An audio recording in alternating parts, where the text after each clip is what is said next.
एक दिन राधिका और उसकी सास को घर पर अकेले रहना पड़ गया था।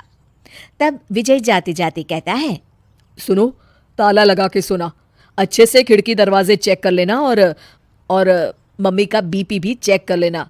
हाँ जी, कोई दिक्कत नहीं है। अब आप आराम से जाइए शादी में, मैं मम्मी जी का पूरा ख्याल रखूंगी। और अपना ख्याल भी रखना। हाँ जी, अपना भी रखूंगी। अब जाइए ना आप।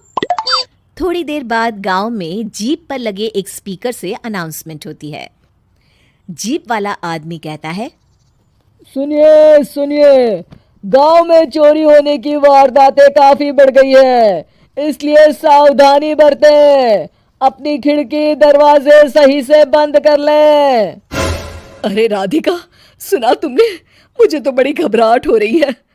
नहीं मम्मी जी, आप घबराइए मत, मैं हूं ना। मैंने सारे खिड़की दरवाजे बंद कर दिए हैं, और कुछ भी होता है तो पुलिस का नंबर तो है ही मेरे पास। अच्छा, मेरी तो सांसें तेज चल रही है बेटा। एक तो ये विजय भी घर पर नहीं है। मम्मी जी, वो भी जल्दी आ जाएंगे, मेरी अभी फोन पर बात हुई थी। आप बस रिलैक्स रहिए। उधर दूसरी तरफ दो चोर रात में गांव में चोरी करने का प्लान बनाते हैं। दोनों सास बहू अकेली है उस घर में। अच्छे से पता लगाया नो? हाँ, कोई और नहीं है घर पर। अच्छा मौका है हाथ साफ करने का। अरे वाह, अब आएगा मजा। देर रात को जब सब कुछ सुनसान होता है, दोनों चोर गांव की तरफ निकल जाते हैं। अरे कौन सा घर है? वो कोने वाला, तुम बस मेरा पीछा करो। ठीक है। दोनों दबे पांव बचते बचाते राधिका के घर के बाहर तक पहुंच जाते हैं। ये सास बहू बड़ी चालाक है, कितना कस के सब बंद किया हुआ है, एक भी खिड़की नहीं खुल रही। चोर खिड़की खोल ही रहा होता है कि तभी बिजली जोर से कड़कती है और चोर डर जाता है। राधिका की सास भी चौंक कर उठ जाती है। राधिका भी उठ जाती है। क्या हुआ माँ जी? घबराइए मत, मैं आपके पास ही हूँ। तुमने कुछ आवाजें सुनी? माँ जी, बस बिजली कड़की है, आप बेवजह परेशान हो रही हैं। मैं आपके लिए पानी लेकर आती हूँ। ठीक है बेटा।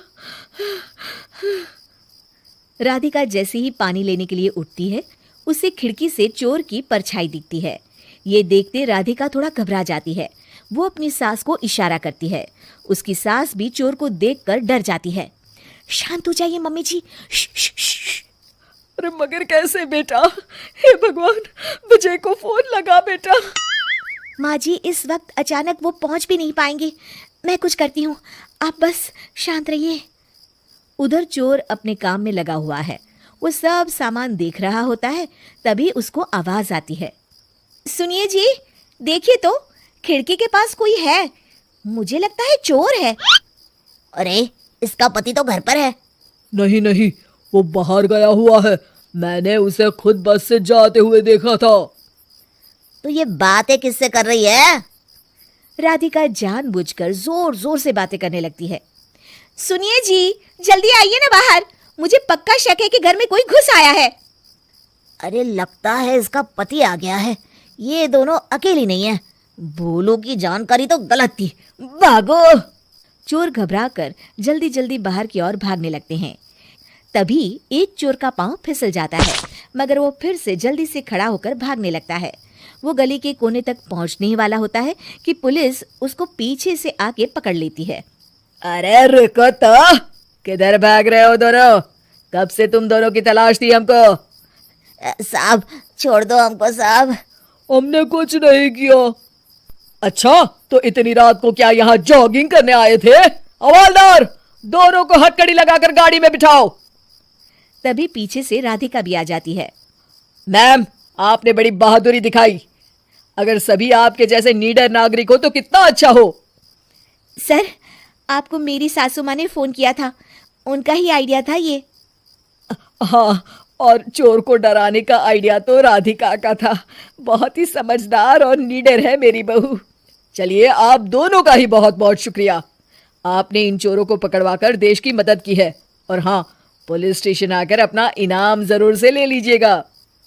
और अगले दिन विजय शहर से आ जाता है।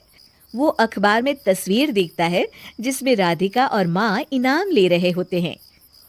माँ, आपको कोई चोट तो नहीं आई है ना? अरे ना बेटा ना, जब तक राधिका साथ है तकलीफ कैसी। राधिका, तुम ठीक तो हो ना?